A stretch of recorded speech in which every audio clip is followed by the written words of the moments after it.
안녕하세요, 교우 여러분. 예, 이렇게 또 좋은 소식이지요. 예, 좋은 소식을 전해주셨는데 주님의 은혜입니다. 그거 말고는 설명할 길이 없습니다. 주님의 평화가 우리의 생각이 닿지 않는 곳까지 있기를 빌며 여러분께 인사를 드립니다. 어제는 7월 6일이었지요. 본격적인 더위가 시작되는 절기, 소서였습니다. 뜨거운 볕이 내리쬐고 비가 많이 내리고 또 때로는 폭풍우가 치기도 하는 이 계절이 자 이제 시작한다 하고 개봉박두를 하는 것 같습니다. 실은 조금 두렵기도 한데요. 그럼에도 신앙 공동체가 여름에만 경험할 수 있는 것들이 있지요. 교육부 교우들의 들살이도 있고 신도회나 또 각 부서분들의 모임도 있을 겁니다. 우리가 덥고 변덕스러운 이 계절을 함께 잘 지어가기를 빌어봅니다. 몇 주 전에는 교육부 선생님들과 성인지 감수성 교육을 받았습니다. 기독교 반성폭력센터에서 2회차에 걸쳐서 좋은 교육을 진행해 주셨는데요. 그 중에 흥미로웠던 것은 경계 교육이었습니다. 경계라는 것은 서로의 선, 또 자기의 선을 말하지요. 그 교육에서 저희는 몸의 경계, 그리고 또 마음의 경계가 각자 다르다는 것을 배웠고 그 경계를, 타인의 경계를 존중해 주어야 한다는 것을 배웠습니다. 경계를 존중하는 방법은 나의 경계가 무엇인지를 말하고 또 상대방의 경계, 그리고 상대방의 의사를 물어보는 것이 중요하다고 배웠지요.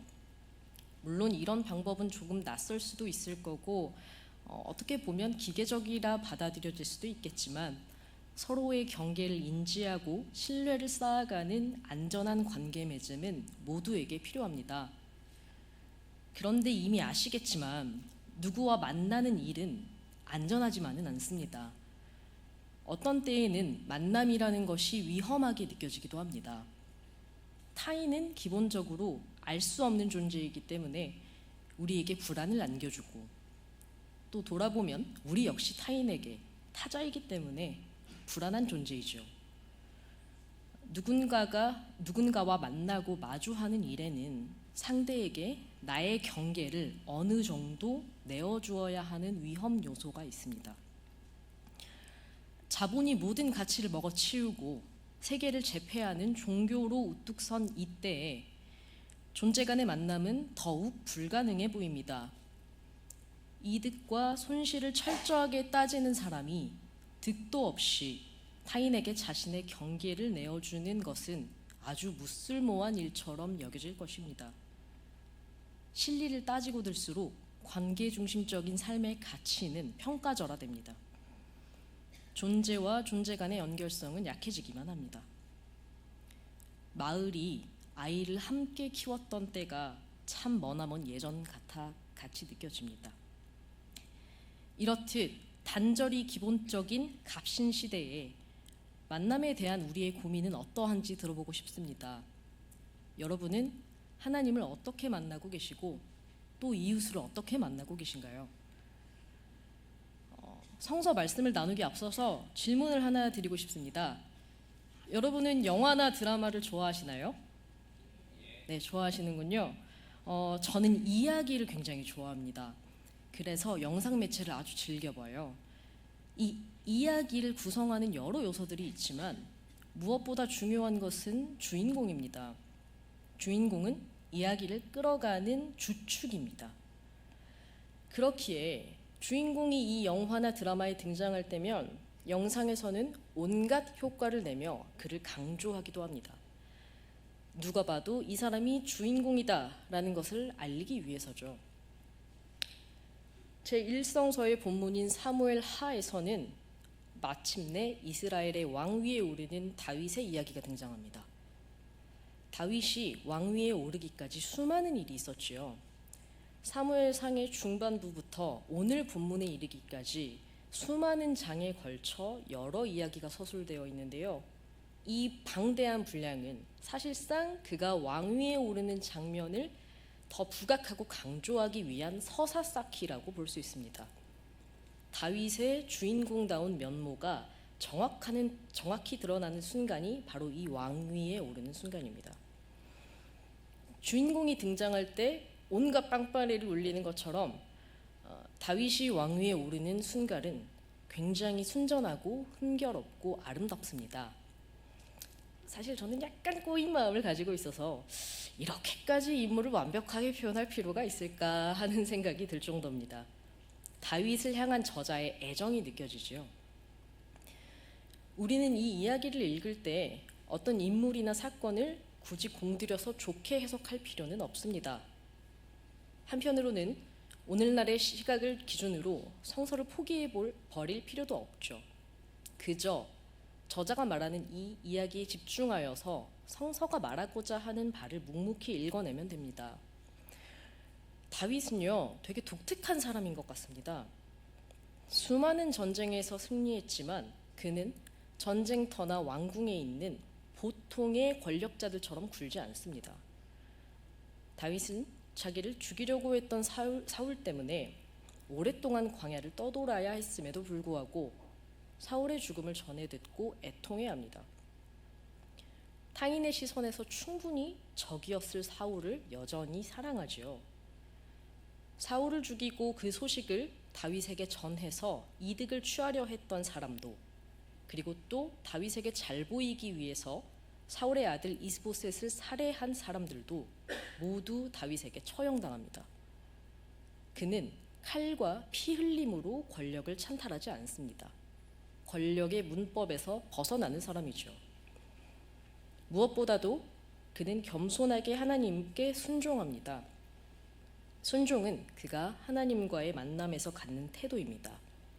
이를 통해 우리는 하나님과의 관계가 곧 삶의 태도가 됨을 알 수 있습니다. 물론 다윗은 매우 정치적이기도 합니다. 그는 사울이 죽고 나자 하나님께 자신이 유다의 성읍으로 올라가도 되는지를 묻습니다. 군더더기 없고 깔끔한 질문인데요.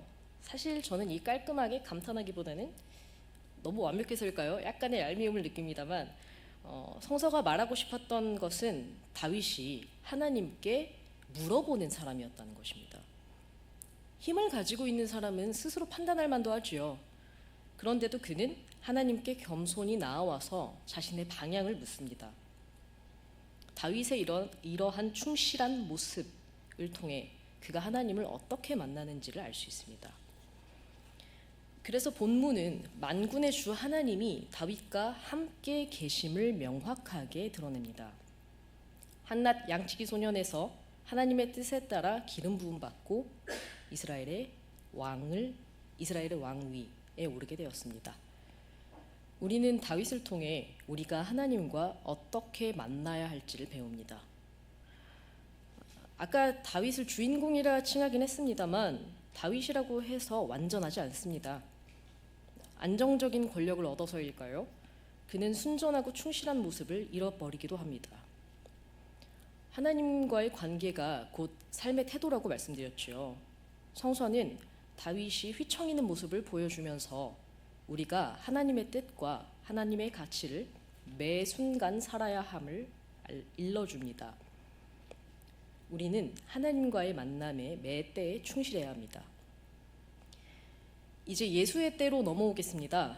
관계의 초점은 하나님에서 이웃으로 넓어집니다. 오늘 마가복음서 본문은 예수가 고향에서 푸대접받는 이야기와 그가 제자들을 파송하는 이야기로 구성되어 있습니다. 예수가 고향의 회당에서 사람들을 가르칩니다. 많은 사람이 그 가르침을 듣고 매우 놀랍니다. 이 사람은 대체 어떻게 이런 가르침을 얻게 되었는가? 이 사람은 이런 기적을 일으키는 능력을 어떻게 얻게 되었는가? 중요한 건 그 사람들이 믿지 않았다는 것입니다. 왜냐하면은 그들은 예수와 같은 고향 출신의 사람들이었기 때문이죠. 사실 이해하기 어려운 건 아닙니다. 저는 시골 출신이라서요. 이 시골 사람들이 얼마나 가깝게 지내는지를 잘 알고 있는데요. 예수라고 하니까 우리에게 메시아, 구원자 같은 느낌이지만 예를 들어서 나루토 영식인의 둘째 아들이라고 생각하면은 약간 좀 이해가 가시죠? 그 나루토 영식이네 둘째 아들이 말이요. 뭐, 뭐 가르침을 주더라고. 잘 모르겠어. 이렇게 이런 상황이라고 생각하면 조금 이해하실 법도 할 겁니다. 그런데 이제 중요한 것은요. 이 사람들이 예수를 미리 알았는지 그리고 알지 못했는지가 아닙니다. 이들이 예수를 믿지 않았다는 거죠. 사람들은 예수의 가르침과 기적 사건을 듣고도 그를 믿지 않습니다. 그리고 이 믿지 않는다는 행위는 실제로 예수의 행적에 영향을 미칩니다. 예수는 그곳에서 몇몇 병자를 고쳐준 것 말고는 아무 기적도 행할 수 없었습니다. 행하지 않은 것이 아니라 행할 수 없었습니다. 믿지 않는 곳에 기적이 있기 어렵다는 뜻입니다. 설령 기적이 일어난다고 해도 그게 무슨 의미일까요? 복음의 핵심은 표적이 아니라 믿음입니다. 믿지 않으면 하나님 나라는 내리기 어렵습니다. 들을 귀 있는 자들이 듣습니다. 예수는 사람들이 믿지 않는 모습에 놀라지만 여전히 다른 마을을 다니며 가르치는 등 계속해서 사역을 이어나갑니다. 그리고 제자들을 둘씩 파송하여서 그들에게 귀신을 억누르는 권능을 줍니다. 믿지 않는 자들과의 만남 이후 제자를 파송하는 이러한 이야기의 흐름은 제자들의 길이 얼마나 어려워질지를 보여주는 듯합니다. 마가는 제자도를 중시하죠. 제자됨의 길이 얼마나 고되고 어려울지를 독자들에게 보여주고 싶었던 것 같습니다. 예수는 제자들에게 매우 가벼운 차림으로 여행을 떠나라고 분부합니다. 말이 가벼운 차림이고요. 오늘 본문을 보면은 거의 모든 것을 가지고 가지 말라고 말합니다.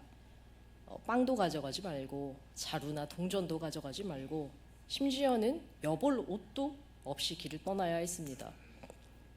그야말로 취약한 차림새와 준비입니다.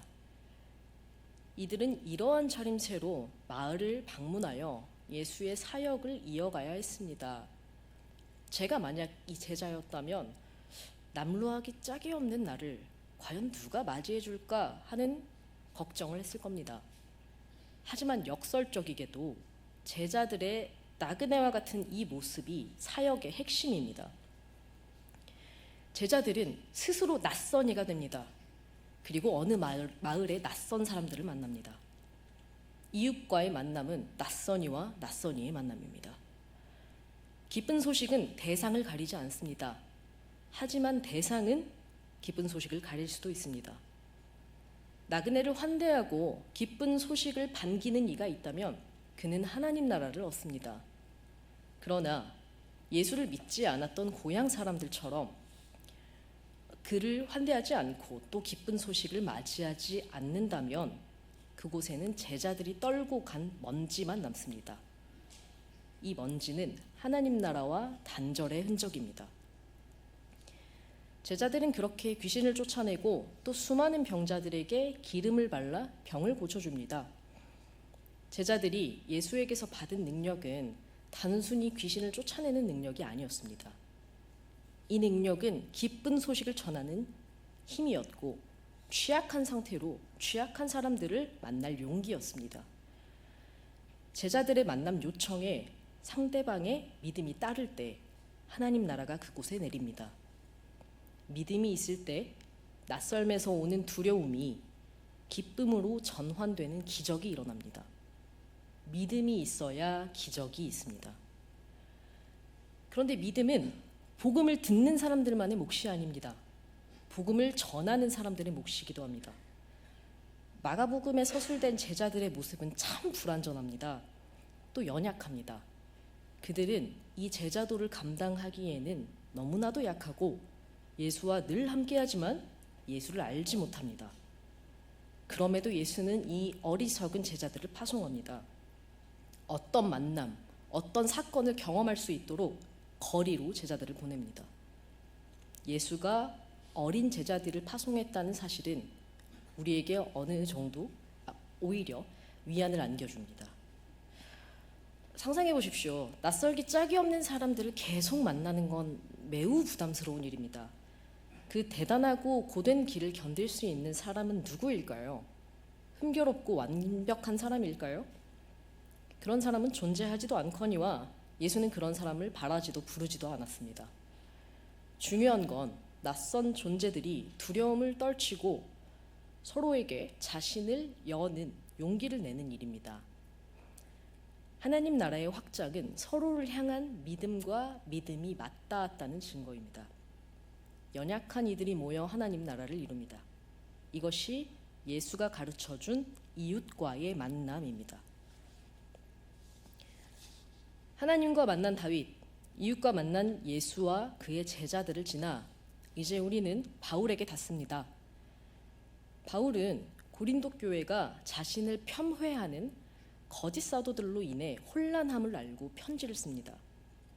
거짓 사도들은 바울이 사도로서 얼마나 자격 미달인지를 떠들었고 자기의 능력을 내세우면서 자랑하기 바빴습니다. 바울은 이들에게 대항하여서 자신이 엄청난 신비를 경험하였음을 말합니다. 그런데 바울이 이러한 경험을 언급한 이유는 자기를 자랑하기 위함이 아니었습니다. 자신 역시 자랑거리가 있으나 그것을 자랑하지 않음을 명확히 하기 위해서였지요. 이를 명확히 한 바울은 그 무엇도 아닌 자신의 약함을 자랑합니다. 바울은 취약한 자기 자신을 마주합니다. 나와의 만남입니다. 약함이 약한 것 자체로 선하기에 바울이 자랑했을까요? 그렇지는 않습니다. 바울이 강조하고 싶었던 것은 약함에 그리스도의 은혜가 따른다는 사실입니다.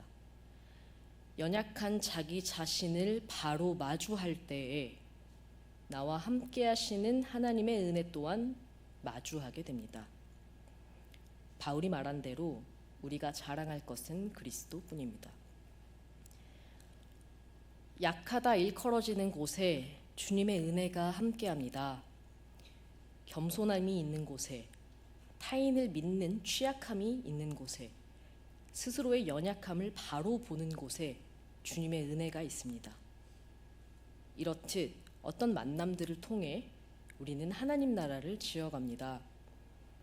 왕에게 붓던 기름을 병자가 바르게 되고 한때 왕궁에 들어가지도 못했던 눈먼 사람이 하나님 나라의 주인이 되는 것처럼 말입니다. 주님의 은혜를 통해 우리 공동체가 어떤 만남들을 꾸준히 이루어가기를 빕니다. 침묵으로 기도하겠습니다.